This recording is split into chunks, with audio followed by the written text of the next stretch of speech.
Hello everyone, my self Fahd. मैंने NEET 2024 में 706 score किया था विथ एन AIR 460। आज की वीडियो में मैं इंपॉर्टेंट क्वेश्चन का आंसर करने वाला हूँ, जो कि है अगर आप नॉन अटेंडिंग स्कूल के स्टूडेंट हो तो बोर्ड्स की तैयारी आपको कैसे करनी है।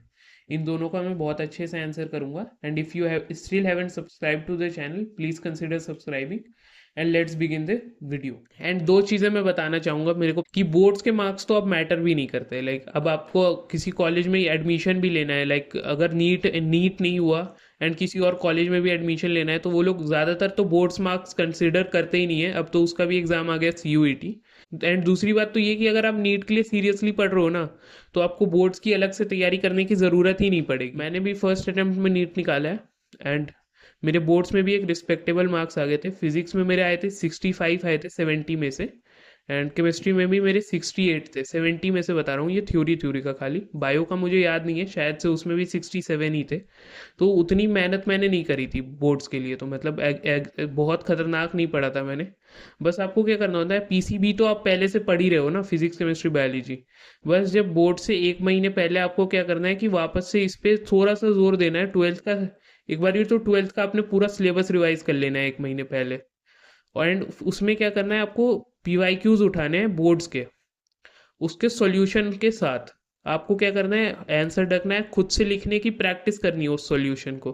क्योंकि आपकी MCQ करते करते ना लिखने की आदत छूट जाती है। अभी तो आप नीट पे ही खाली ध्यान दो। जब एग्जाम का टाइम आने लगे एक महीने पहले, तो आपको फिजिक्स में तो क्या करना है कि डेरिवेशंस कर लेनी है, इंपॉर्टेंट डेरिवेशंस कर ली। एंड केमिस्ट्री में आपको NCERT पढ़ लेनी है, वो तो आपको नीट के लिए भी पढ़नी है, मैंने पहले ही बताई थी। लेकिन इसमें NCERT के आप सॉल्व्ड एग्जाम्पल्स भी करने हैं।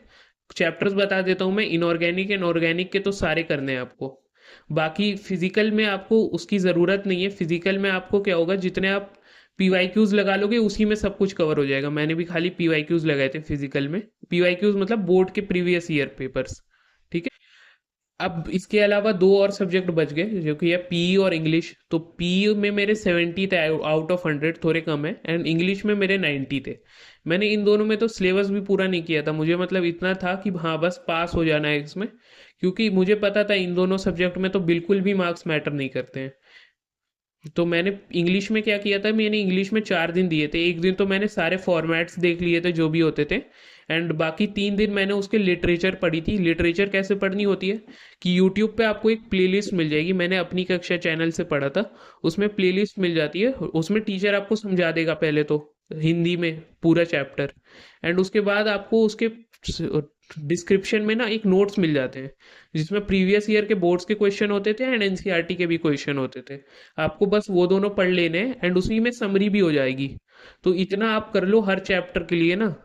हर चैप्टर के लिए भी क्या मतलब, मोस्टली इंपॉर्टेंट इंपॉर्टेंट चैप्टर अगर आप कर लोगे ना तो हो जाएगा। क्योंकि इंग्लिश में तो ज़्यादातर पोर्शन जो रहता है वो लिटरेचर का रहता भी नहीं है।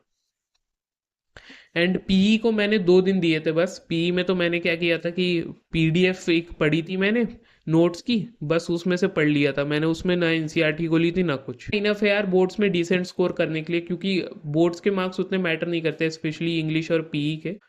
एंड अगर तुमने बोर्ड्स की तैयारी कर ली ना अच्छे से, तो उसमें तुम्हारी नीट की तैयारी भी थोड़ी सी बूस्ट हो जाती है। क्योंकि एक बार ही तुम NCERT पढ़ोगे, ट्वेल्थ की रिवीजन करोगे। ट्वेल्थ की रिवीजन जो तुम करोगे ना, वो ऐसी करनी है कि वापस से ट्वेल्थ के फुल रिवीजन करने की ज़रूरत ही ना पड़े। अब खाली शॉर्ट नोट से रिवाइज करने की ज़रूरत पड़े तुम्हें, ऐसे रिवाइज करना है twelfth. And that's it for the video guys. Thank you for watching.